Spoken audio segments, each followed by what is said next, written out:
Төзім мен сатқындық. Бақыт пен Айдана жас отбасы. Қаланың шет жағында жалдамалы бір бөлмелі пәтерде тұрады. Жағдайлары жоқ. Таң атпай екеуі бірге дала сыпырып, кешкісін кеңселер мен дүкендерде еден жуып күнелтеді. Бақыт кешкі уақытта күзетші болып жұмыс істейді. Ал Айдана үш жерде тазалықшы. Тіршілік үшін талпынып қол ұстасып жүріп күн кешеді.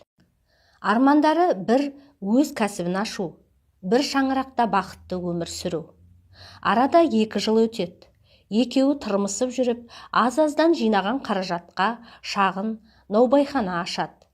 Күн-түн демей еңбек етіп, кәсібін дөңгелетіп жібереді. Істері алға басып, табыстары артады. 1-2 жылдың ішінде үйде, көлікте алады. Жағдайлары жақсарады. 3 баланың атанасы атанып, отбасылық өмір толыққанды қалыптасқандай көрінеді. Алайда уақыт өте келе бәрі өзгерді. Байлықтың буы басына шықты ма, әлде тәкаппарлық бойын биледі ме, Бақыт баяғы момын күйінен айырыла бастады. Айдана 3 баладан кейін бұрынғы сымбатынан айырылып, шаршаңқы күйде жүретін. Үй тірлігімен балалардың бейнеті мойнына артылып, өзіне қарауға да мұршасы болмады. Бақыт болса, үйде болғаннан гөрі сыртта жүргенді ұнататын. Бір күні кешкісін жұмысқа кеттім деп шығып, бір жас қызбен жолыға бастады. Ол қыз Арай есімді, сәнді, тартымды келіншек. Бақыт оған тамақ алып береді, сыйлық жасайды, қымбат мейрамханаларға апарады. Арайда жылы сөйлеп, өзіне тартқандай болады. Бірақ ол шын сүймейді. Бақыттың тек қалтасы үшін ғана жанында жүрді. Айдана күйеуінің өзгерісін сезсе де, ұрыс-керістен шаршаған.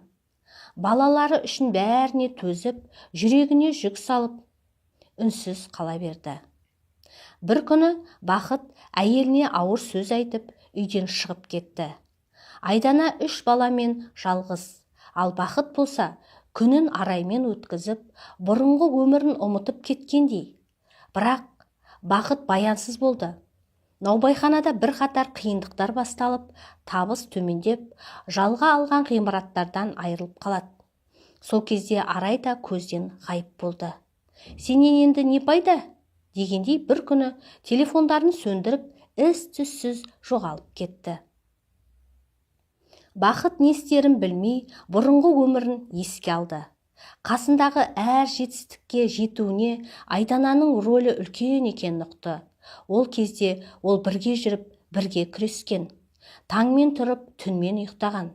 Бірақ сол жанды қадірлей алмады.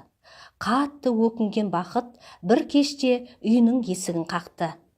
Айдана әлі де сол үйде 3 баласымен мұңлы жүзбен қарсы алды. Бақыт зерлеп кешірім сұрады. Көзінен аққан жас ішкі өкініштің айғағы еді. Айдана үнсіз тыңдады. Тек бір-ақ сөз айтты. Сен мені жұрттың әйеліне айналдырғансың, ал мен сені ер еткен әйел едім. Сол түнде Бақыт үйден кетті. Бірақ жүрегімен енді мәңгіге жалғыз қалғанын сезді. Байлықты да, әйелді де бәрін жоғалтқан еді.